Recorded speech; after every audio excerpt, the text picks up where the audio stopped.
Hello students, I am Ghazala Sharik Hassan and this lecture is for class 10th.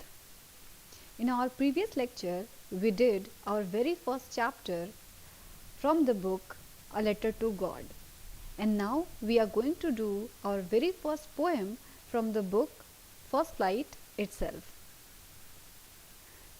Now, the name of the poem is Dust of Snow and it has been written by a very famous poet, Robert Frost. It is a small poem which is divided into two stanzas, 4 lines in each. Now let's see its first stanza. The way a crow shook down on me the dust of snow from a hemlock tree. Here it is clear from the stanza that the poem is set on a day of winter season. The snow is falling heavily, and here the poet is standing under a hemlock tree. Now let me tell you the quality of hemlock tree. It is a poisonous tree with small white flowers. This tree is covered with snow because of heavy snowfall. Now there is one crow which is sitting on the branch of the tree. Now before moving further, let me bring two important things into your notice. The first one is the crow. The poet has chosen a crow which is considered as a bad omen. He could have taken any bird in the place of it. For example, a pigeon or a nightingale as they are taken in the poems.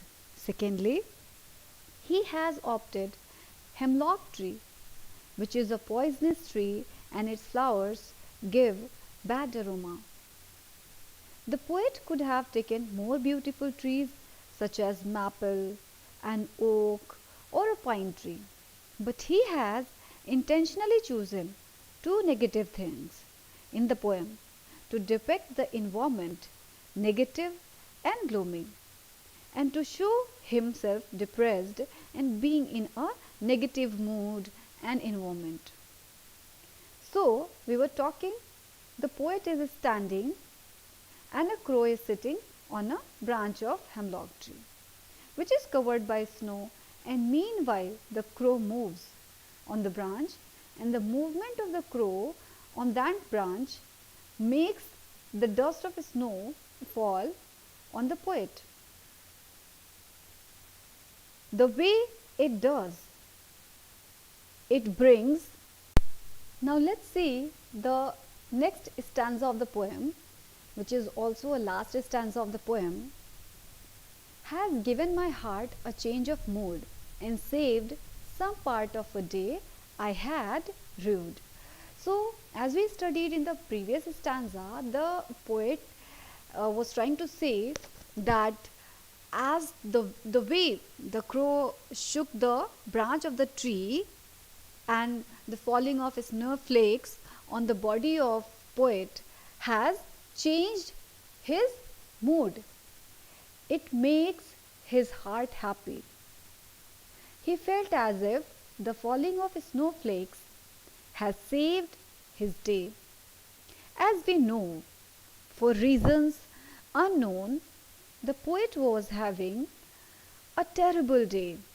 Well, hemlock tree and crow are used for negative references, but the poet used them beautifully to portray that inauspicious things can bring joy and happiness too.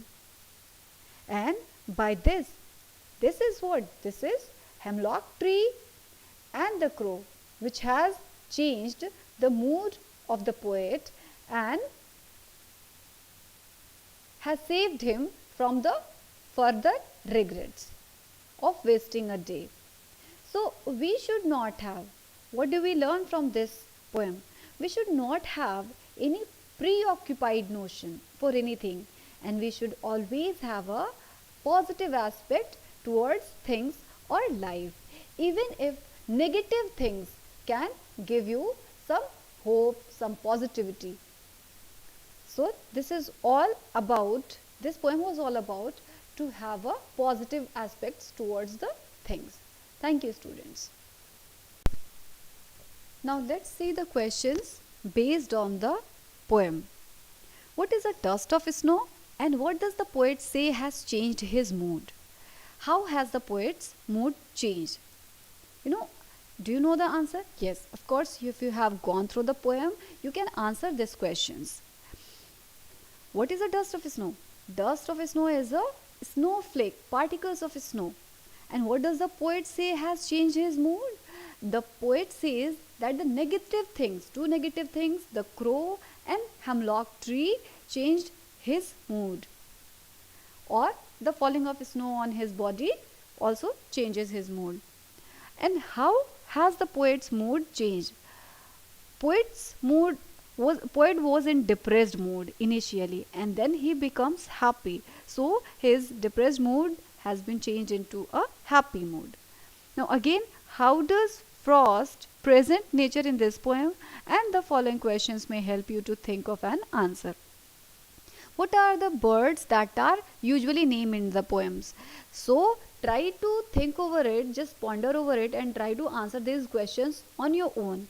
And just ask it out if you find any difficulty in answering these questions. So you better know what are the birds that are usually named in the poems. Birds which are beautiful, for example, parrot, cuckoo, nightingale, pigeon, and peacock, etc., are taken in poem for making the poem more beautiful. So just go through the questions and just let us know if you are having any difficulty in finding the answers of these questions. But first, try it on your own. Thank you, students.